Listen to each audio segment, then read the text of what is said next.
Hi, I'm Navin Thadani. I'm Head of Business Development at Aurobindo Pharma.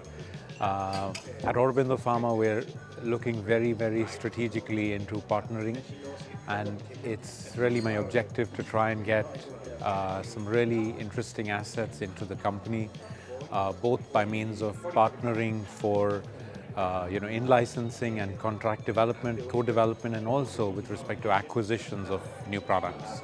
Aurobindo Pharma is the leading company by volume in the US, and in Europe we've reached a fairly substantial position. Our sales are now nearing $1 billion in revenue from Europe, which is a fantastic position to be in.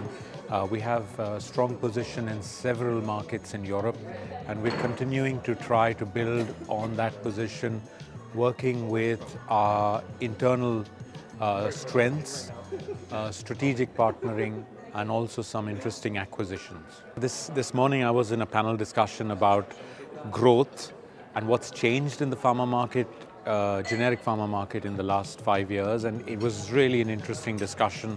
We've got 6 people from very different backgrounds, and the interesting thing was that we were, there are different takes on growth depending on where each company is coming from.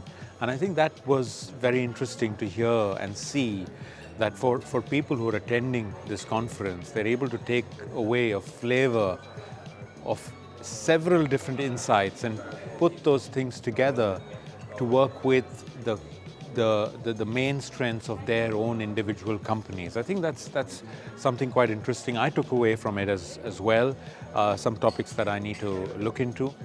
And I also met a lot of interesting people on the panel and off the panel as well. PharmaSynergy is a very close-knit sort of event. It's fairly focused, and I think that brings a nice flavor into PharmaSynergy. Each one of these meetings, some of them are really interesting. The others, we still get to know people and we can use them to connect later on. And it's really interesting to find connections across the world in one place, in one time zone.